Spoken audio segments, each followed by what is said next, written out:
Hi ವೀಕ್ಷಕರೇ, good morning. ಹೇಗಿದ್ದೀರಾ? Mahima YouTube ಚಾನಲ್ಗೆ ನಿಮಗೆಲ್ಲ ಸ್ವಾಗತ, ಸುಸ್ವಾಗತ. ವೀಕ್ಷಕರೇ, ನನ್ನ ವಿಡಿಯೋಗಳನ್ನು ಪೂರ್ತಿ ನೋಡಿ, ನನ್ನ ಚಾನಲನ್ನು ಸಬ್ಸ್ಕ್ರೈಬ್ ಮಾಡಿ. ಇವತ್ತು ನಾನು ವೀಳ್ಯದ ಎಲೆ, ಅರಸಿನ ಎಲೆ, ಅಮೃತ ಬಳ್ಳಿ ಈ ಮೂರು ಮದ್ದಿನ ಸೊಪ್ಪಿನ ಮಹತ್ವವನ್ನು ತಿಳಿಸ್ತೇನೆ. ನೋಡಿ, ವೀಳ್ಯದೆಲೆ ಆರೋಗ್ಯಕ್ಕೆ ತುಂಬ ಒಳ್ಳೆಯದು, ತಂಪು ಕೂಡ. ತಾಂಬೂಲಕ್ಕೆ ಅದು ಉಪಯೋಗ ಮಾಡ್ತಾರೆ, ಯಾವಾಗಲೂ ಅದು ತಾಂಬೂಲಕ್ಕೆ ಉಪಯೋಗ ಮಾಡ್ತಾರೆ. ಅದಿಲ್ಲದೆ ತಾಂಬೂಲ ತಿನ್ನಲಿಕ್ಕೆ ಆಗೋದಿಲ್ಲ. ನೋಡಿ, ತಾಂಬೂಲ ಕೊಡುವಾಗ ವೀಳ್ಯದೆಲೆಗೆ ಮೊದಲ ಸ್ಥಾನ.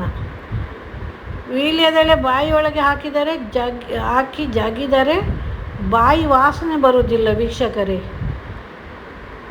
ವೀಳ್ಯದೆಲೆ ಮಾರಿ ಜೀವನ ನಡೆಸುವವರು ತುಂಬ ಜನ ಇದ್ದಾರೆ. ಅದರಿಂದಲೇ ಜೀವನ ಮಾಡ್ತಾರೆ. ವೀಳ್ಯದೆಲೆಯನ್ನು ಮಾರಿ ಒಮ್ಮೊಮ್ಮೆ ವೀಳ್ಯದೆಲೆಗೆ ತುಂಬ ರೇಟ್ ಇರ್ತದೆ. ಬೀಡ ಮಾಡಿ ಮಾರುವುದು ಮತ್ತು ಅದನ್ನು ಜಗಿದು ತಿನ್ನುವಾಗ ಅದರ ಸ್ವಾದವೇ ಬೇರೆ ಇರ್ತದೆ. ವೀಳ್ಯದೆಲೆ ಜಗಿದು ತಿನ್ನುವಾಗ ವೀಳ್ಯದೆಲೆ ಜಗಿದರೆ ಹಲ್ಲುಗಳ ಬೇರೆ ಗಟ್ಟಿ ಉಳಿತದೆ. ಕೆಲವೊಮ್ಮೆ ಅದರ ರಸವನ್ನು ನುಂಗಿದರೆ ಹೊಟ್ಟೆ ನೋವು ಕೂಡ ಕಡಿಮೆ ಆಗ್ತದೆ. ವೀಕ್ಷಕರೇ, ಇನ್ನು ಅರಸಿನ ಎಲೆ ತುಂಬ ಒಳ್ಳೆಯದು. ವೀಕ್ಷಕರೇ, ಈಗ ಅದೆಲ್ಲ ಮೊಳಕೆ ಬರ್ತದೆ, ಮಳೆ ಬಂದಿದೆಲ್ಲ. ವೀಕ್ಷಕರೇ, ಈಗ ಅರಸಿನ ಮಾಡುವುದು ತುಂಬ ಕಡಿಮೆ. ಮೊದಲೆಲ್ಲ ಎಲ್ಲ ಕಡೆ ಅರಸಿನ ಕೃಷಿ ಮಾಡ್ತಿದ್ರು. ಅರಸಿನ ತುಂಬ ಉಪಯುಕ್ತವಾದ ಒಂದು ಗಿಡ, ಮದ್ದಿನ ಗಿಡ ಕೂಡ. ಅರಸಿನ ಮುಖಕ್ಕೆ ಹಚ್ಚಿದರೆ ಮುಖ ಹೊಳಪಾಗಿ ಕಾಣ್ತದೆ, ತುಂಬ ಬ್ರೈಟಾಗಿ ಕಾಣ್ತದೆ. ಇರುವೆಗೆ ಹಚ್ಚಿದರೆ, ಲಕ್ಷ್ಮೀ ದೇವಳಿಗೆ ಹಚ್ಚಿದರೆ, ಮತ್ತು ಗಾಯಗಳು ತುರಿಸಿದಾಗ ಅರಸಿನನ್ನು ಹಚ್ಚಿದರೆ ತಕ್ಷಣವೇ ತುರಿಕೆ ಕೂಡ ಕಡಿಮೆಯಾಗಿ ಗಾಯ ವಾಸಿಯಾಗ್ತದೆ. ಅರಸಿನವನ್ನು ಪದಾರ್ಥಕ್ಕೆ ದಿನಾಲೂ ಉಪಯೋಗ ಮಾಡ್ತಾರೆ. ಪ್ರತಿಯೊಂದು ಮದ್ದಿಗೆ ಅರಸಿನವನ್ನು ಉಪಯೋಗಿಸ್ತಾರೆ. ಅರಸಿನ ಮಹತ್ವ ಇನ್ನಷ್ಟು ಇದೆ, ತುಂಬ ಇದೆ ವಿಷಯ. ಅರಸಿನ ಮಹತ್ವ, ಅರಸಿನ ಎಲೆ, ಇನ್ನೂ ಅರಸಿನ ಎಲೆ ತಿಂಡಿ ಮಾಡ್ತಾರೆ. ನೋಡಿ, ಇದು ಸ್ವಲ್ಪ ದೊಡ್ಡದಾಗಬೇಕು. ಅರಸಿನ ಎಲೆ ತುಂಬ ಒಳ್ಳೆಯದ, ಗಟ್ಟಿ ಅಂತ ಹೇಳ್ತಾರೆ. ಅರಸಿನ ಎಲೆಯ ತಿಂಡಿ ತುಂಬ ಒಳ್ಳೆಯದಾಗ್ತದೆ.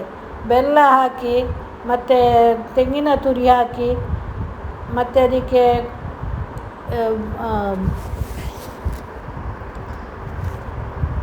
ಏನೆಲ್ಲ ಬೇಕು ಅದೆಲ್ಲ ಹಾಕಿ, ಜೀರಿಗೆ ಎಲ್ಲ ಹಾಕಿ ಮಾಡಿದರೆ ಅದು ತುಂಬ ಒಳ್ಳೆಯದಾಗ್ತದೆ. ಭಾರಿ ಒಂದು ಆರೋಗ್ಯಕ್ಕೆ ಒಳ್ಳೆಯದು.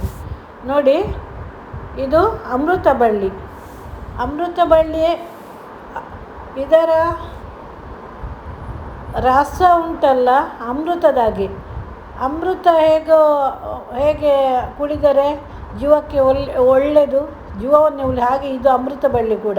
ಇದು ಅಮೃತಕ್ಕೆ ಸಮಾನ. ನೋಡಿ, ಇದು ಜೀವವನ್ನು ಕಾಪಾಡ್ತದೆ. ಹಾಗೂ ಅಮೃತ ಬಳ್ಳಿ ಕೂಡ ಇದರ ಕಾಂಡ, ಬೇರು, ಎಲೆ ಮದ್ದಿಗೆ ತುಂಬ ಉಪಯುಕ್ತವಾಗ್ತದೆ. ಅಮೃತ ಬಳ್ಳಿಯ ಎಲೆ, ಬೇರು, ಅದರ ನಾರಿನಿಂದ ಕಷಾಯ ಮಾಡಿದರೆ ಶೀತ ಜ್ವರ ಕಡಿಮೆ ಆಗ್ತದೆ. ವೀಕ್ಷಕರೇ, ನೋಡಿ ಎಷ್ಟು ಚೆಂದ ಉಂಟು. ನೋಡಿ, ಅಮೃತ ಬಳ್ಳಿ ತುಂಬ ಚಿಗುರಿದೆ. ನೋಡಿ, ನಮ್ಮ ಶರೀರದಲ್ಲಿರುವ ಜೀವಕಣಗಳು ಜಾಸ್ತಿ ಆಗ್ತದೆ. ವೀಕ್ಷಕರೇ,